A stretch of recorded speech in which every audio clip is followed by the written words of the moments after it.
Good evening and welcome to tonight's edition of Behind the Headlines. And in this programme tonight, we shall be discussing how our security services are publicly announcing that the United Kingdom faces the biggest threat of terrorism since 9/11, and how Islamic fundamentalists are using the war in Gaza as a recruitment to recruit the next generation of terrorists. There is a warning coming from our security services that the UK faces an increasing threat of a terrorist attack in light of the fact that we are heading into Ramadan, which is the Muslim holy festival, on Sunday this coming week. And we'll also be discussing how our government needs to respond to this threat from Islamist terrorism by going back to our Judeo-Christian heritage and going back to that foundation as our nation deals with its threat of Islamic terrorism. Regan, it's great to see you on again as we unpack the programme of how our nation now faces the prospect of a real imminent Islamist terrorist attack as we are now approaching the Muslim festival of Ramadan. The purpose of doing this programme tonight is not to spread fear or cause alarm, but it's actually to prepare us as the church to pray and intercede, because the threats facing our country are real. And according to our security services that have gone public, we face the biggest threat of Islamist terrorist attack since 9/11. And therefore it's important that we be vigilant and we be prayerful, but we also understand the challenges facing our nation at the current time. And the biggest threat facing our nation right now is that Islamist terrorist threat as we move into Ramadan. We are having, Simon, some conversations in the government and certainly on the periphery of a governmental activity that's using the language of extremism.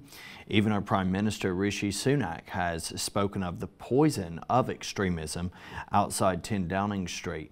But the question that you and I really need to be asking this evening, and that we ask our viewers to join us in considering, is really, will this have done enough? Will such conversations and such speeches about the poison of extremism at this time come all too late? And will they really do enough to unite the nation against the Islamic extremists? Because this is the reality. We're talking not about extremism in a generic, non-specific sense.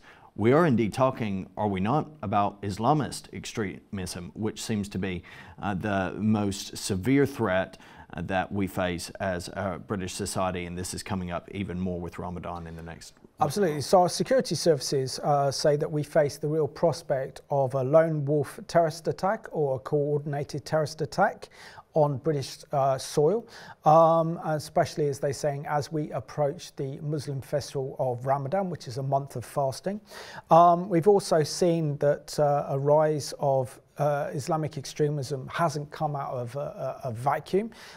Pretty much this has been fulfilled by this liberal progressive ideology or secular humanism that has dominated and prevailed over our government and over our society, and also this spirit of materialism is no match for the Islamists, and so therefore they are filling this vacuum which always creates when you actually take off the shackles of our Judeo-Christian heritage.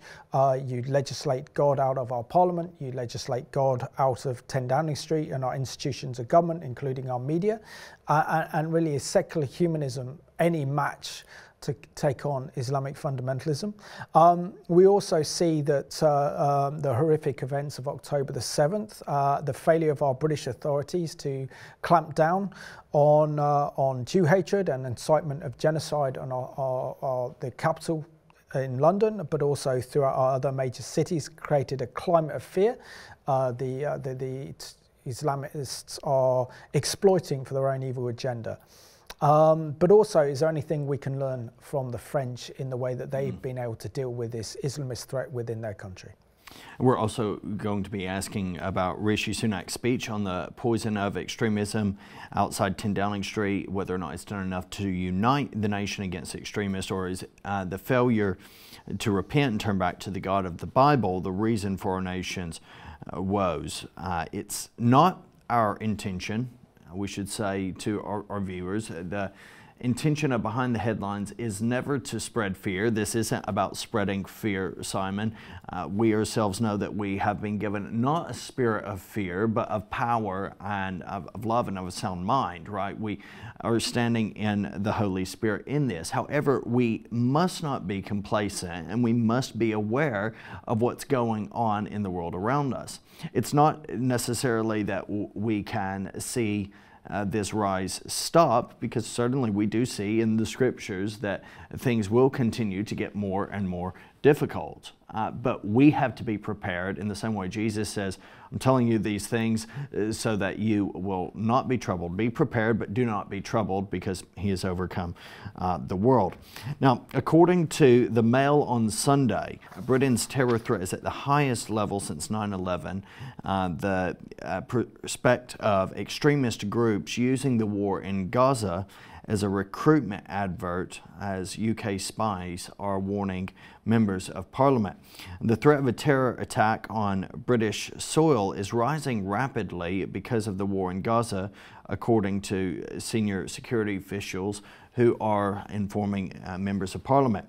They issued this chilling alert at the level of extremist, as the level of extremist chatter intercepted by spies has reached its highest level since the September 11th atrocities in America. One insider has warned of a very real risk of coordinated terrorist activity or of a lone outsider carrying out an isolated attack. Politicians have been told that war in the Middle East has been used as a recruitment advert by global terror groups, while security officials are understood to fear an upsurge in extremist activity during the Muslim holy month of Ramadan, which starts next Sunday. One MP with knowledge of the most recent briefings has said that the level of extremist chatter is off the scale. This is something they've seen growing and growing. Referring to intelligence from the last 2 weeks, the politician added, "It's like when the Twin Towers came down in 2001, there was a big spike of hate." News of the intelligence warning comes after Rishi Sunak spoke out against the poison of extremism, which threatened to tear us apart as a country following George Galloway's divisive by-election victory in Rochdale last week. We also see, according to the Mail on Sunday, that security officials have held a series of confidential meetings with members of Parliament since December about the heightened chatter and about potential plots intercepted in phone calls and online. And one well-placed source said the following: there is a high chance of both a 7/7 style attack or a lone fired-up attacker like Rigby's killers. Says the off-duty soldier, Mr. Rigby, and I remember it well, it was absolutely horrific, was murdered in southeast London by Islamist extremists, while the coordinated attack on the capital's transport system on the 7th of July 2005 killed 39 people. Another insider said that as well as the risk of an immediate attack, there is also more medium-term fears that this is a generational radicalisation. Security officials have warned that young British Muslims were particularly prone to being drawn into extremism following October the 7th Hamas attacks and Israel's response. And one Conservative MP told the Mail on Sunday, terrorist groups will be finding it easier to fundraise, recruit, and be excused for their actions. I mean, we're seeing a time really where we thought with the defeat of ISIS in the Middle East, that the Islamist terrorism threat to this country had gone down. But we see, for example, that it's because of the media coverage of Israel's war against Hamas in Gaza has inflamed pretty much Muslim public opinion in this country, which the whole issue of the Palestinian cause is a rallying call for them. We've seen this in the streets of London and the streets throughout our major cities with these huge demonstrations against Israel, which are essentially calling for, we've seen calls for jihad, seen calls of incitement to genocide, and essentially these are not only anti-Jewish, but they're also anti-British, they're anti-democracy and anti-freedom. And this is dangerous because allowing these people onto the streets to incite hatred can only incite the next generation of terrorists. And it's extremely concerning that we're seeing here that we face the prospect of generational radicalization. That means a whole young people, young impressionable Muslims now being recruited into a life of terrorism and extremism. Simon, just the other day I was watching a video from a guy who works with Israel advocacy, and he was doing some filming at Speaker's Corner, was surrounded by a mob of people putting banners in their face, spitting at him, saying that, well, calling for violence against his person, and even using language that indicated their desire to kill him. And this was being instigated all the more by individuals who have a long track record of publicly speaking out against Israel, publicly speaking in a way that praises jihadists, people like Muhammad Hijab and Ali Dawah, who have been even platformed on mainstream media outlets to share their radical agendas and views, whose YouTube channels receive hundreds of thousands of clicks and views from across the world. And yet these British Islamic radical terror promoters, that's what we'll say it is, are allowed to continue ramping up this rhetoric.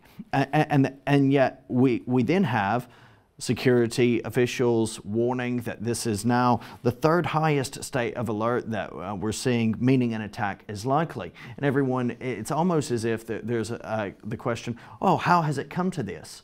Because we have allowed extremist rhetoric to continue to fester unchecked. Absolutely, and let's remind ourselves of that Islamic rhetoric that's gone unchecked by looking back at some of the events that have actually rocked the capital, London, in recent years with the Islamist terrorist attack, particularly around the London Bridge area. This was the third terror attack in the UK in the last 3 months. Counterterrorism sources confirmed to CBN News there is evidence suggesting the 3 terrorists who carried out the attack might have been planning to strike for months. The trigger may have been an ISIS message posted on Saturday on a website, calling on followers to use everything from a gun, knives, and even a truck to kill the civilians of the Crusaders during the holy month of Ramadan. As the makeshift memorials continue to grow, police are moving in, making arrests, 12 so far and more anticipated in the coming days. And we've been hearing first-hand accounts of those who fought back against the terrorists. The taxi driver just swerved towards me and screamed out his window, "Run, you have to run, they've got a knife." And I went, "Oi, terrorists, cowards, oi!" And then I picked up a chair, I was just throwing at them, trying to get him to chase me so I could get him out into the main road, to get him away, draw him out onto the main road so where the police could see him, obviously take him down. Police are shooting. Police unleashed 50 rounds, killing the 3 suspects. Prime Minister Theresa May saying it's time to say enough is enough and that the UK will have to take tougher measures. We cannot and must not pretend that things can continue as they are. Things need to change. May also said the attack in London may have been linked to the recent suicide bombing in Manchester by what she called the single evil ideology of Islamist extremism. Here in the United States, President Trump again called for his travel ban to be put in place and expressed solidarity with Britain. I will do what is necessary to prevent this threat from spreading to our shores and work every single day to protect the safety and security of our country, our communities, and our people. In Manchester, Brits remembering the victims of the last attack, vowing to stay strong and carry on, with Justin Bieber telling the crowd that God is good in the midst of evil. And that evil is an ongoing danger in Britain. Authorities say that they have around 3,000 people on their watch list, but there is no way to look after them all. They believe more attacks could take place. Eric Rosales, CBN News. Well, that report, of course, relates to the horrible 2017 attack on London Bridge. And it was a space of time, really, Simon, where we were seeing these Lone Ranger attacks across Europe as ISIS was beginning to lose its stranglehold in Iraq and Syria. They began to see pockets of inspired individuals, so to speak, crop up in various places to kind of try and bring others down with them as they went down. But what we've seen since then is not a dissipation of Islamist radicalization. Indeed, I think what we're understanding from security forces now is that especially in the past year, there's an amplification and potentially an even greater threat now than there was at that time. No, absolutely, and it's also important to get kind of responses of those in authority to the potential Islamist terrorist attack that we could face in this country, and that's why we need to pray. Alicia Kearns, who is the Conservative chair of the Foreign Affairs Select Committee, according to the Mail on Sunday, will ask ministers why the level has not been raised. She said, following the heinous crimes against humanity committed by Hamas and the manner in which Israel has prosecuted its war against them, there can be no doubt that the risk of terrorism globally has escalated gravely. I suspect the national threat level has not been raised. And also we see that Jonathan Hall, QC, the independent reviewer of counter-terrorism legislation, told the Mail on Sunday, I haven't seen this level of open extremism out there since I was appointed in my role in 2019. It is the public brazenness of hate directed towards people by category, in particular Zionists or Israelis or Jews. He said extremists believe in a grievance narrative, with the UK seen as a legitimate target for terrorists because it's aligned with the US and Israel. He added the leader of the 7/7 attacks, Mohammed Sadiq Khan, mentioned Palestine in his so-called martyrdom video, if you remember. Also, Hall goes on to talk about the increasing aggressive threats made towards our politicians was also part of the same problem. He says, the stuff directed against MPs is not simply hate. There are threats of murder and rape. Ken McCullum, the head of MI5, has previously warned that Hamas's October the 7th atrocities could trigger a terrorist attack here in Britain. He said that terrorists can draw inspiration not just from things they see happening inside the UK, but things they see happening in the Middle East or on the continent or elsewhere. The UK's threat level is set by the Joint Terrorism Analysis Centre, which sits inside MI5 headquarters in London.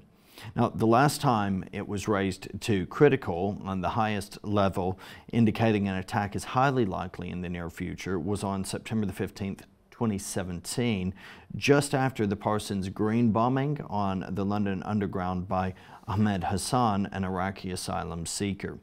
The threat level was reduced to severe 2 days later and was raised to critical then following the suicide bombing at Manchester Arena, which killed 22 people earlier that year.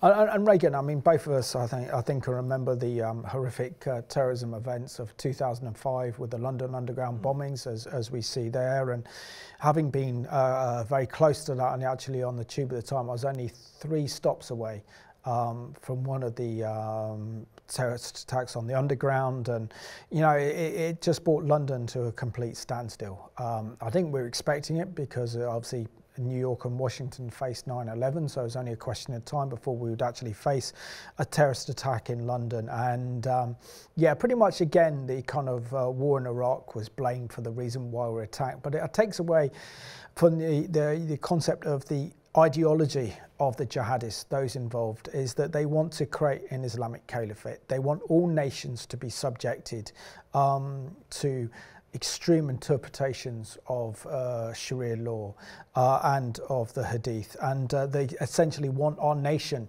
to be an Islamic nation, and this is why they're carrying out the atrocities that they're carrying out in order to bring a climate of fear and terrorism into the hearts using asymmetrical warfare. And we've seen those with the terrorist activities, and of course those videos we last saw back in 2017 of the horrendous attacks on the Manchester Arena and also the London Bridge terrorist attacks committed by ISIS is a reminder that of the important work that our security services do in keeping us safe, and the fact that we haven't had a terrorist attack, I think, since 2019 is to their credit. But of course we know that the terrorists will actually be glorifying in Hamas's shocking terrorist attack on October the 7th. And that's why it's important that we remember where all this recent threat level started from, is when Hamas decided to attack Israel back on October the 7th. And this is one of Israel's spokeswomen for the Prime Minister's office speaking about her memories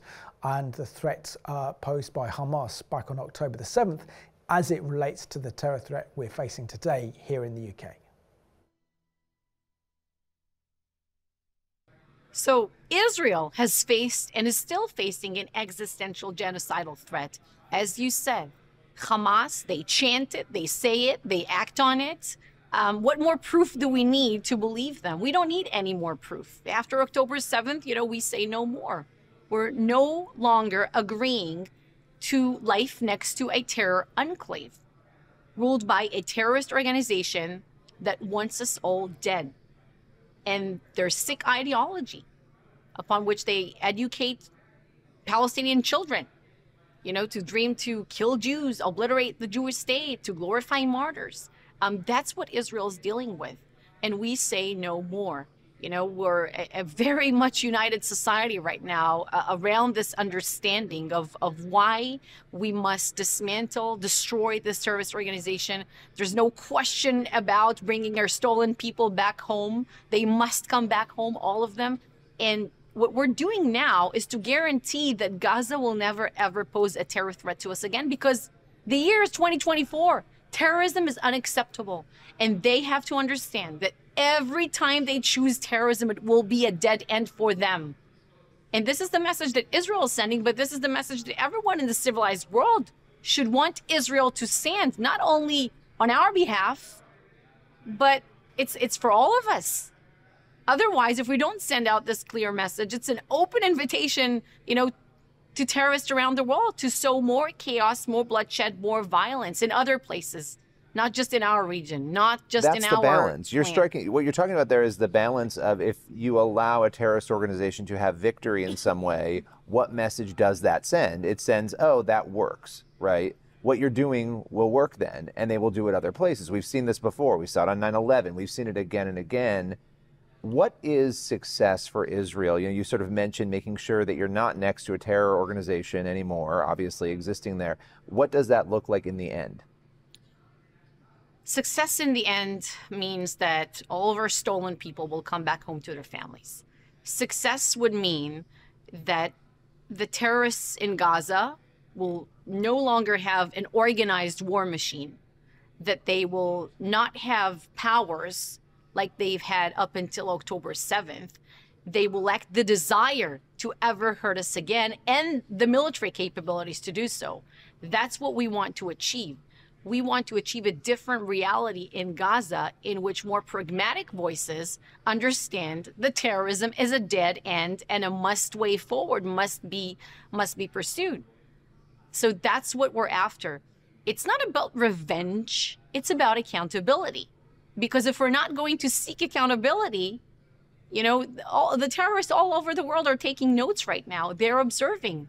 They're going to do exactly the same, and not just in Israel and the Middle East, but elsewhere. That's the point here. Well, indeed, Simon, what we're seeing is there's this situation that's escalated since October the 7th. The lack of strength in response in our Western nations has really given an open door, because what we've seen is the marches have been condemned verbally. We had Suella Braverman very early on saying that these shouldn't be happening. Permission needs to stop. They're calling for genocide, all of that. There's been lip service to the dangers of these hate marches. At the same time, there has been no action. There's been precious few token arrests that are made, only over the most extreme acts and placards of anti-Semitism, while the vast majority calling for, I attended one of these, and there's a whole group of youth hopping about chanting for Intifada. They're chanting for the murder of Jews while firing fireworks. Nothing is done. I think we also have to understand that the same Islamist terrorism threat that we face in the UK is the same Islamist terrorist threat that Israel face, not only with Hamas but also with Hezbollah in the north of Israel. And it's that same ideology. It's that same hatred. It's that same, whenever you look at a political ideology and you look at its origins, if Jew hatred is at the center, then you know that this is a fundamental threat to our civilization. It's a fundamental threat to our values and our democracy, our freedom and way of life. And that's exactly the same Islamist threat that carried out the most hideous atrocities on October the 7th are the same Islamists who inspired to attack us now, because they see that we are standing with Israel, we're standing in the United States in allowing Israel to wipe out the Hamas terrorist threat, but also understand that we also have these enemies within, and they pose a threat to national security because of their ideological world view of the world, which is dangerous. But we've seen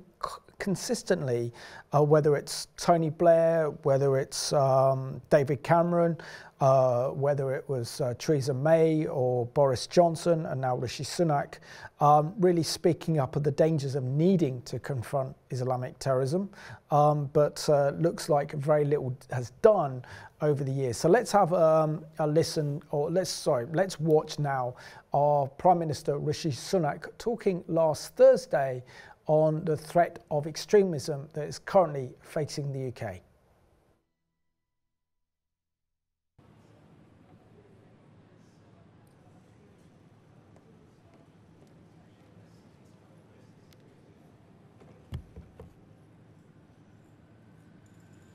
In recent weeks and months, we have seen a shocking increase in extremist disruption and criminality. What started as protests on our streets has descended into intimidation, threats, and planned acts of violence. Jewish children fearful to wear their school uniform lest it reveal their identity. Muslim women abused in the street for the actions of a terrorist group they have no connection with. Now our democracy itself is a target. Council meetings and local events have been stormed. MPs do not feel safe in their homes. Long-standing parliamentary conventions have been upended because of safety concerns. And it is beyond alarming that last night the Rochdale by-election returned a candidate who dismisses the horror of what happened on October the 7th, who glorifies Hezbollah and is endorsed by Nick Griffin, the racist former leader of the BNP. I need to speak to you all this evening because this situation has gone on long enough and demands a response not just from government, but from all of us. Britain is a patriotic, liberal, democratic society with a proud past and a bright future. We're a reasonable country and a decent people. Our story is one of progress, of great achievements and enduring values. Immigrants who have come here have integrated and contributed. They have helped write the latest chapter in our island story. They have done this without being required to give up their identity. You can be a practicing Hindu and a proud Briton as I am, or a devout Muslim and a patriotic citizen as so many are, or a committed Jewish person and the heart of your local community, and all underpinned by the tolerance of our established Christian church. We are a country where we love our neighbours and we are building Britain together. But I fear that our great achievement in building the world's most successful multi-ethnic, multi-faith democracy is being deliberately undermined. There are forces here at home trying to tear us apart. Since October the 7th, there have been those trying to take advantage of the very human angst that we all feel about the terrible suffering that war brings to the innocent, to women and children, to advance a divisive, hateful ideological agenda. On too many occasions recently, our streets have been hijacked by small groups who are hostile to our values and have no respect for our democratic traditions. Membership of our society is contingent on some simple things: that you abide by the rule of law, and that change can only come through the peaceful democratic process. Threats of violence and intimidation are alien to our way of doing things. They must be resisted at all times. Nearly everyone in Britain supports these basic values, but there are small and vocal hostile groups who do not. Islamist extremists and the far right feed off and embolden each other. They are equally desperate to pretend that their violence is somehow justified, when actually these groups are two sides of the same extremist coin. Neither group accept that change in our country can only come through the peaceful democratic process. Both loathe the pluralist modern country we are. Both want to set Britain against Britain, to weaponize the evils of anti-Semitism and anti-Muslim hatred for their own ends. We're now joined by this programme's special guest, Patrick Mercer, used to be a former Conservative MP and Shadow Minister for Security. He's done a huge amount of excellent work on counter-terrorism, advising the government of Gordon Brown back in 2008. And it's a pleasure that you can join us today, Patrick from Nottinghamshire. Thank you, Simon. Thank you very much indeed. It's very nice. It's a privilege to be with you. And Patrick, what did you make of Rishi Sunak's speech outside of 10 Downing Street last week, known as his poison extremism speech? And what do you think are the failures of consecutive Conservative governments in really trying to stamp out this Islamist threat that poses a very threat to our democracy and way of life? The trouble with what Rishi Sunak did, that he has given oxygen to the very people whom he is trying to play down, not play up. So to my mind, that speech should never occur. I'm not saying I disagree with it. What he said and how he said it was very good, but it shouldn't have been said, because by doing so, it draws attention to the cause and it makes something which is a relatively, it's not a minor matter, but it's a matter that it is certainly controllable, and it makes it look like a national threat. I don't believe it is a national threat. And Patrick, as a former Minister for Security, what do you make of the recent news stories that are suggesting that our intelligence services are receiving as much chatter from terrorists as we did prior to the horrific events of 9/11? And what does this tell us about the state of emergency our country's in? Well, it doesn't surprise me, Simon. What surprises me is that the government is surprised by all of this, and clearly the intelligence agencies, the intelligence services, either flat-footed or completely powerless. As a prominent former Conservative Member of Parliament, do you have the feeling that some of our parliamentarians are in one way running scared of the Islamist threat? And what would your recommendations be for trying to take some initial steps anyway to tackle this? I don't believe our politicians are running scared, physically scared of the Islamist threat. There may be one or two who are under physical danger. Patrick, we just want to thank you so much for joining us today. Many ways I wish you were back in Parliament sorting out the mess out, protecting us and keeping us safe when you were a Member of Parliament, and a very good one. And it's a pleasure that you can join us on Behind the Headlines today. It's Very nice to have joined you, Simon. Thank you, Regan. Thank you very much. I've enjoyed the interview. I was coherent. Bless you. And it took bravery and it took courage on behalf of our Prime Minister, Rishi Sunak, to come out and speak about the poison of extremism and to warn the nation that they need to play their role in confronting this. But one thing I found about his speech that was interesting, firstly, he lacked authority, he lacked conviction as a Prime Minister in tackling this issue.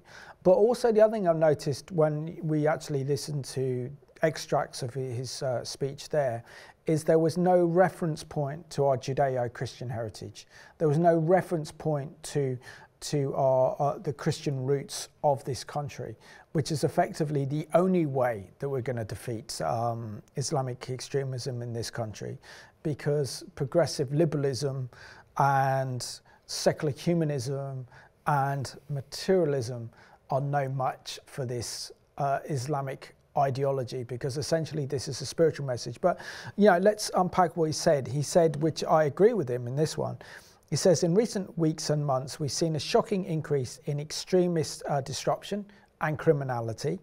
What started as protests on our streets has descended into intimidation, threats and planned acts of violence. He said Jewish children are fearful to wear their school uniform, lest they reveal their identity.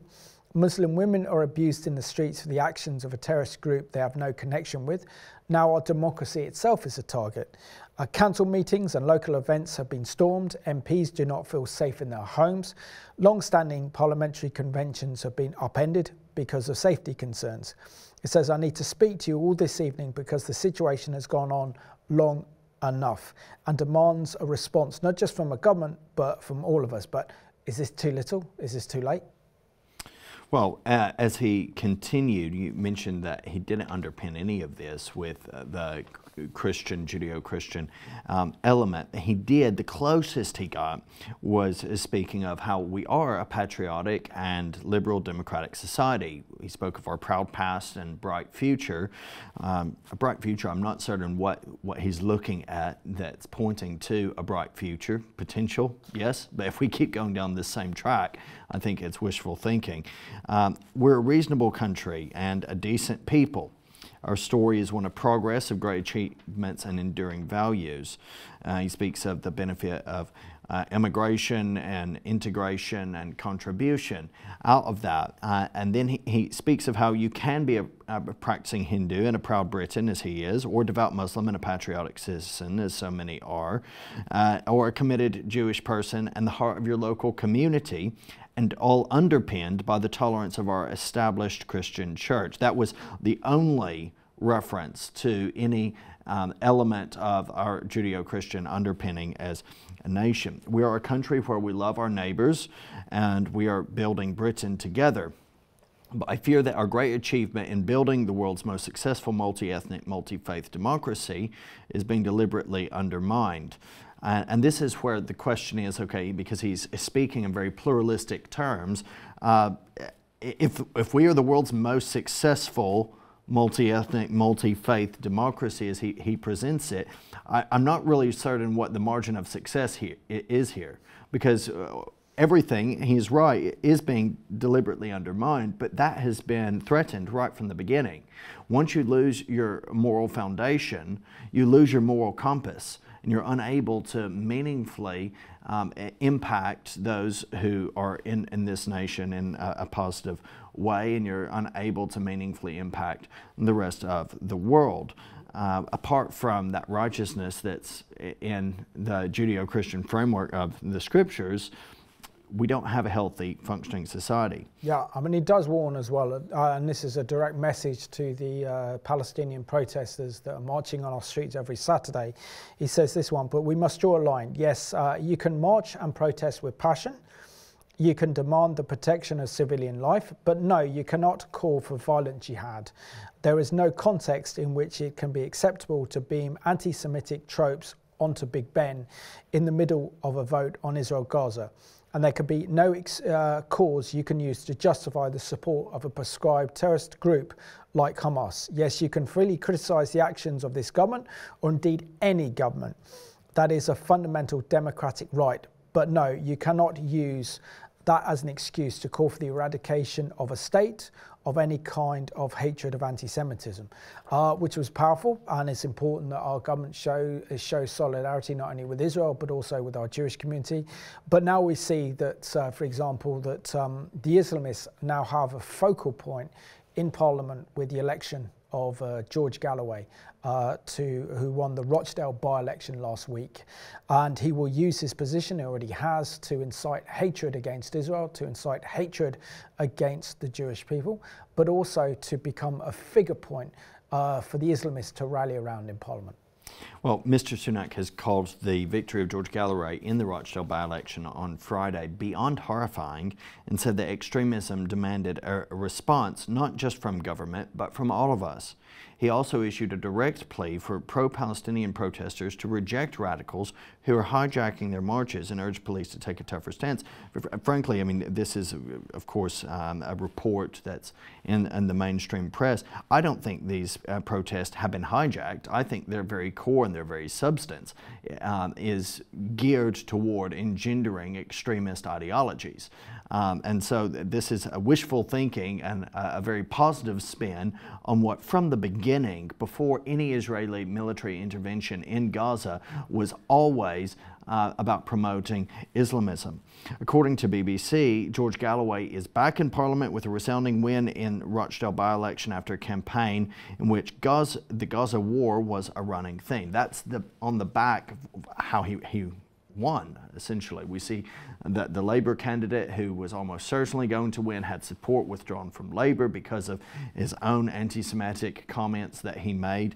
And now we have the other side of the coin, George Galloway, getting in. So let's have a listen or let's watch actually George Galloway's victory speech at the Rochdale by-election, and this should be a warning not only to our parliamentarians but our country as a whole to the danger of this new period of extremism that we're entering into British politics.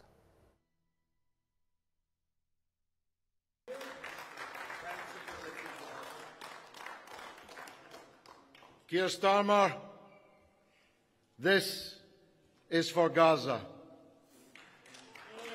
You have paid and you will pay a high price for the role that you have played in enabling, encouraging and covering for the catastrophe presently going on in occupied Palestine in the Gaza Strip. I want to tell Mr. Starmer above all that the plates have shifted tonight. And as Jacob Rees-Mogg just said on television, in talking of me as a parliamentary orator of note, that Keir Starmer's problems just got 100 times more serious than they were before today. This is going to spark a movement, a landslide, a shifting of the tectonic plates in scores of parliamentary constituencies, beginning here in the North West, in the West Midlands, in London, from Ilford to Bethnal Green and Bow. Labour is on notice that they have lost the confidence of millions of their voters who loyally and traditionally voted for them generation after generation. Well, Galloway is not new to the halls of Westminster, as he's previously served as an MP for Labour until 2003, then in the Commons as an Independent and Respect Party MP for 3 constituencies between 2003 and 2015. He's the only MP since Winston Churchill to have served more than 5 or more constituencies.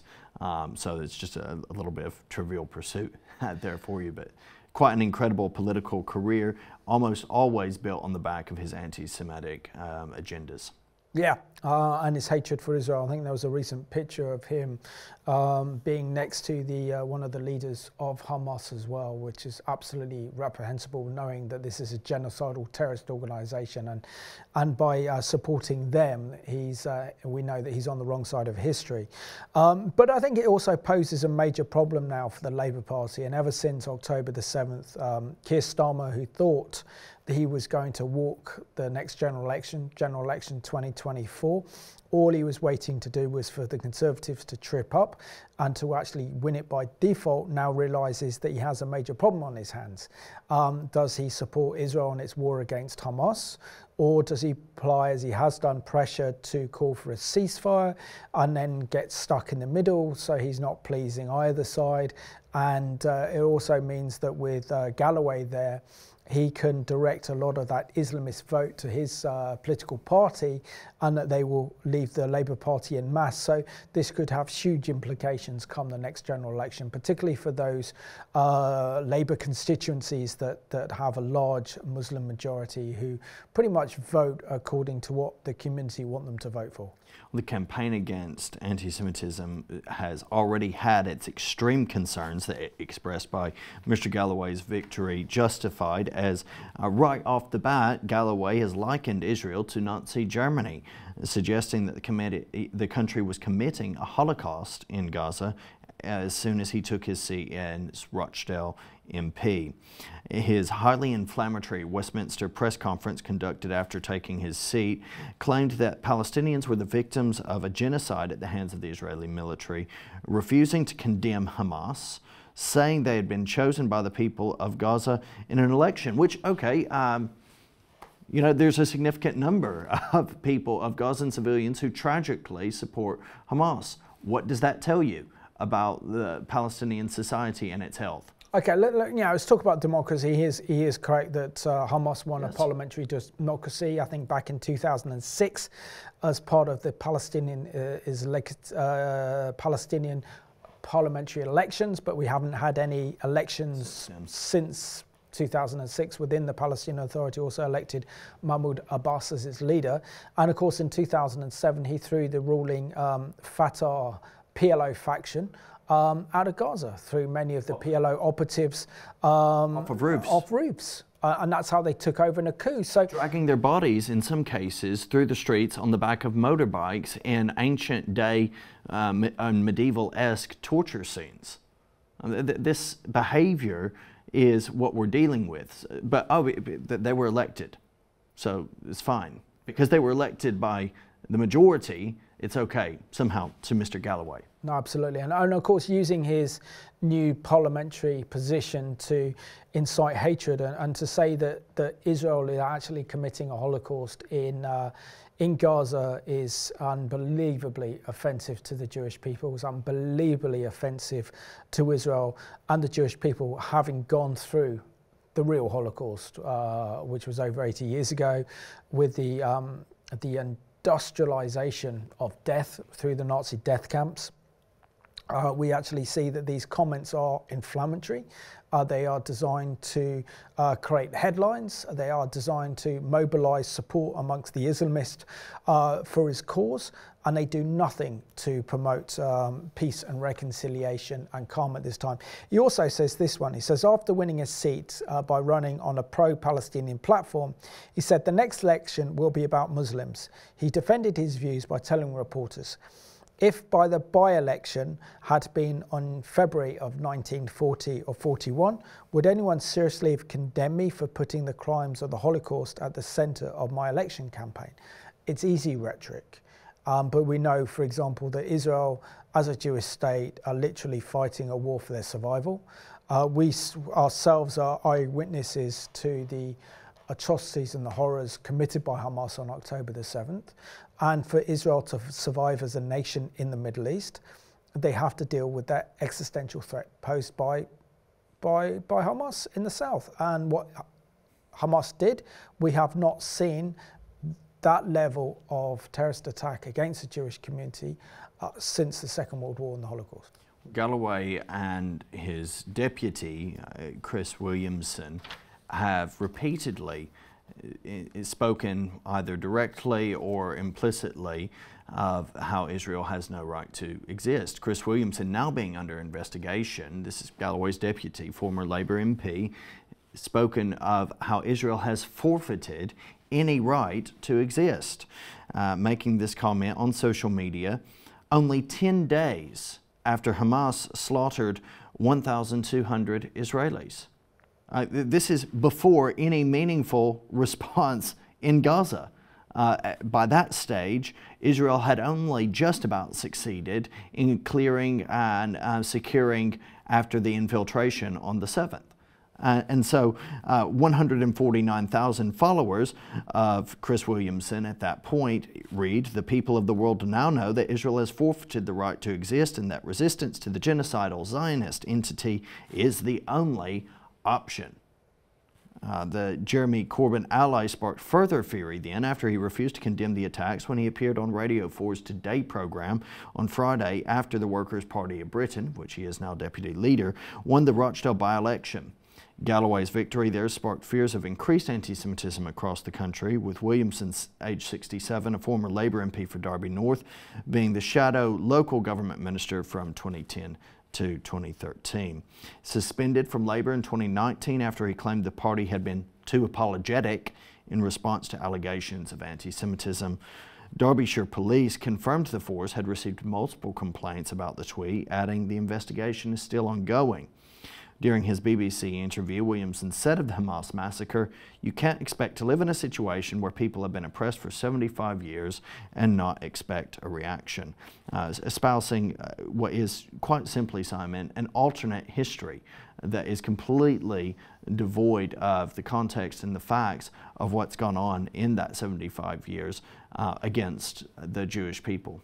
Absolutely, and also if you take history, for example, and if he's referring to Gaza, then between 1948, Gaza was controlled by British mandate, and then from 48 after Israel's War of Independence, so 49 to 67 was actually controlled by Egypt, and the Egyptian government administered control and authority over the Gaza Strip, including Judea and Samaria, or what the world refers to as kind of the West Bank. So again, you are just effectively saying he believes that Israel has no right to exist as a nation state. And these are dangerous politicians who give a platform for the Islamists to vent their extremist views, and they also share those dangerous views because they're part of that red-green alliance of the ultra-left combined with the Islamists that pose the biggest threat to our democracy, our freedom and way of speech today. But the French have a way of dealing with this crisis, and according to Gavin Mortimer, writing in this week's edition of The Spectator under the headline, "Is Rishi Sunak too late to stop the spread of Islamism?" He says here that Rishi Sunak has joined the long line of prime ministers. We have declared that enough is enough, and the country must act to root out Islamic extremism. His speech from the steps of 10 Downing Street on Friday was held in some Conservatives' quarters as striking intervention. Nevertheless, the sceptic might wonder why it's taken the Prime Minister until now to face up to the fact that many Jews do not feel safe in the capital. And so he goes on to talk about, for example, previous Prime Ministers such as Blair, such as Cameron, and also Theresa May, talking about their desire to deal with this Islamist threat, but effectively doing nothing. He says that Theresa May's statement contained 1,150 words, but not one of them was Islam, unlike her predecessors. May didn't even have the courage to specifically name the ideology that had inspired the Manchester bombing and the Manchester bombing arena attack. He also talks about how the French look on and look at Britain in the 90s and call it Londonistan because our failure and our government's failure to deal with the Islamist terrorist threat. And there's also the main reason he calls the problem is not dealing with it is because our government, our media try to dissect Islam out of the Islamic terrorism equation. And not allowing, for example, the imams and the Islamic teachers to take responsibility for something that comes from within the Islamic faith. Well, it's naive, and this is what he comments on, and complacent of our society to think that it can extract Islam and differentiate between Islam and Islamism. Hence, we have the issue of Islamophobia, which is being raised, wherein if anyone critiques Islam and its ideology, which has provably, historically been about bloodshed and conquest, alternate histories, a complete distortion of ancient documents, presenting a totally different narrative from the Judeo-Christian perspective that's in those ancient documents, namely the Hebrew Scriptures and the New Testament. What we have is this, in one way, inability to take the bull by the horns and call a spade, and to recognize, no, this is wrong, this is unacceptable, it cannot and must not be tolerated. So we've got 2 minutes left of the programme, and really we need our government to be strong, we need Rishi Sunak to be strong, we need our institutions of government to be strong, we need our media to be strong, firstly to call out the Islamist threats that we face and actually deal with them head on, and not hide behind political correctness or wokeness in order to confront this. We need to see real action being taken on those that are inciting hatred and violence on our streets. We need to get tough on those Islamists that pose a direct threat to the security of the Jewish community, which is under severe threat, as we unpacked last week, the huge rise of Jew hatred. There has to be a recognition that we need as a government and our institutions to come to a place of repentance before God and acknowledge that this is a Judeo-Christian country, and we need to return to that heritage, because that's the only way that we can defeat Islamic terrorism. We can't defeat it through secular humanism, liberal progressivism, or materialism, which are the kind of modern ideology of our nation. We need to tackle this straight on and show a kind of muscular and robust Christianity in order to do so. And national repentance is at the core. Our government, our institutions, our police forces must confront this extremist agenda that's occurring, and we must start calling a spade in our political arena. Also, I dare say, in our church arenas as well. We need to be bold and courageous, speaking the truth, calling to repentance, calling to honesty, calling not to dialogue, but to declaration of what is right and good and true.